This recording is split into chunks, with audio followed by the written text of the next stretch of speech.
Okay, I hope this works. This is rewriting a quadratic function to find its vertex and sketch its graph. And they're giving it to you in the standard form right here, but they want you to write it in the a times x minus h squared plus k form. And then once you do that, you'll put that there, you'll identify the vertex, and you'll have to do a graph. So I'm going to start with the function f of x equals 3x squared plus 18x plus 26. And in order to put it in the f of x equals a times x minus h squared plus k form, I'm going to have to do something called completing the square. And in order to complete the square, this part right here has to start with just an x squared. Now, the problem with this is the left side of your equation has to stay as f of x. You know that rule that says what you do to one side of an equation, you have to do to the other? Well, I can't do anything to the other side because it has to stay as f of x. So whatever I do to this side, I have to balance it with its opposite. So if I added 7 to this side, I'd also have to subtract 7 from this side to keep it balanced as if I just added a 0. That's the tricky part. What you're going to do is you're going to ignore that guy.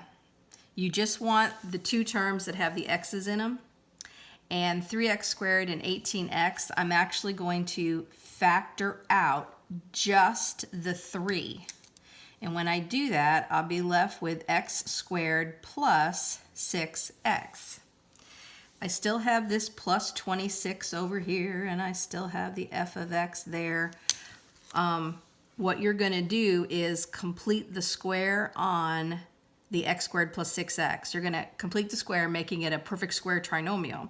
And perfect square trinomials can be written as a single binomial squared. And the way you do this is, and I'm gonna write this out again so I don't have too many colors sitting on top of each other at once. It gets confusing. Okay, so what I'm gonna do to complete the square, you have to take the 6, you divide it in half, and then you square it. All right? And of course, 6 divided by 2 is 3, and 3 squared is 9. So what I'm now going to have is x squared plus 6x, and I'm going to put the plus 9 right there. But since I just added 9, I have to balance that. Now this is the tricky part. You would think you would just need a minus 9, which you do. And probably I should have stuck it inside there. Sorry about that. Let me do this again. Okay. And I just smeared something on my hand. Oh well. So you're going to add 9, but to keep it balanced, you'll do a minus 9 at the same time. But this is the part you need right here. This is your perfect square trinomial, the x squared plus 6x plus 9. So while I need the minus 9 to keep it balanced, the minus 9 cannot stay there. So I'm going to have to kick him out. I am going to, since he's inside the parentheses, I'm going to take this 3 and only distribute it to the minus 9. And I'm going to kick him out as a minus 27. So that what I have now is x squared plus 6x. I still have just the plus 9 here. And then out here I have plus 26 minus 27. And now I can put this in the right form. this thing right here, x squared plus 6x plus 9, that is actually an x plus 3 that got squared. X plus 3 times an x plus 3, if you FOIL it out, you'd get x squared plus 6x plus 9. And then back here with the plus 26 minus 27, a positive 26 and a negative 27 is actually a negative 1. So I'd have a minus 1 right here for that. And now this right here is in that form of a times x minus h, but this is a plus 3 squared, and then plus k. Now the signs are jacked up, but I can rewrite this as 3 times x. Instead of plus 3, it would be minus a negative 3 squared. And then instead of minus 1, it would be add a negative 1. And then you can see that this is your h right here. H is a negative 3. And this is my k right there. K is a negative 1. So my vertex is negative 3, negative 1. X is negative 3, and the y is negative 1. So I'm going to go back to this, Alex page I printed out.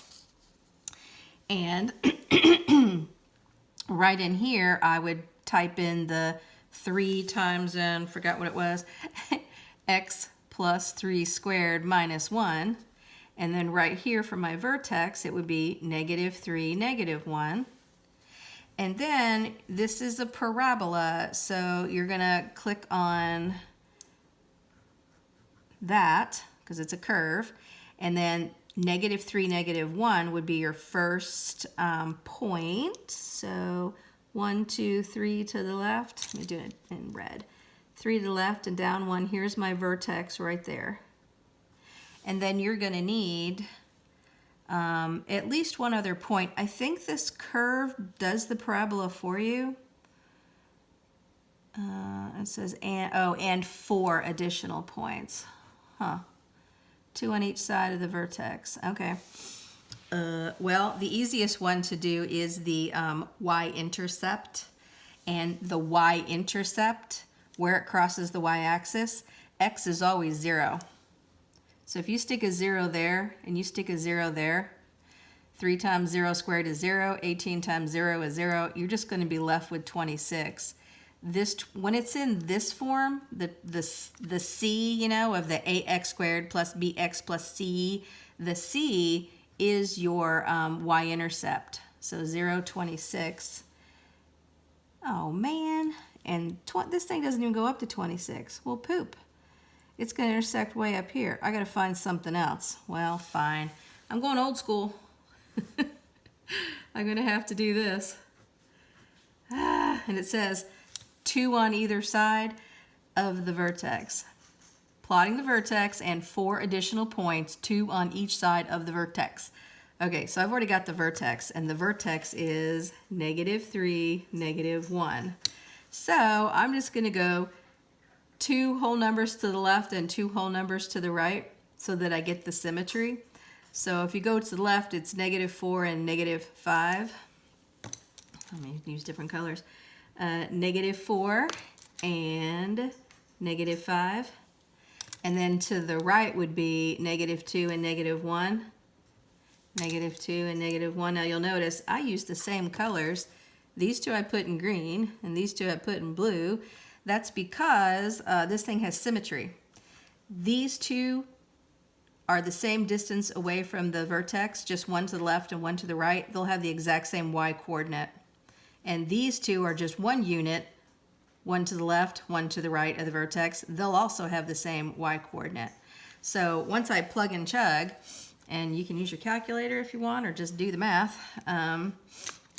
If I start with the negative 1 and I plug it in here, you can plug it in here or you can plug it in there, but I think order of operations works better there. So it would be 3 times negative 1 squared plus 18 times negative 1 plus 26. Let's see, negative 1 squared is 1 times 3 is 3. That'd be negative 18. 3 negative 18 is negative 15. And negative 15, and this is 11. So this should be 11, which this graph goes up to 11, and this will be 11. So when I'm at negative 1, hope my head isn't getting in the way, negative 1, I go to 11. And when I'm at negative 5, I go to 11. There we go. And then I'm going to do the green one. That's going to be 3 times negative 2 squared plus 18 times negative 2 plus 26. Let's see, that's negative 2 4 squared. That's 12.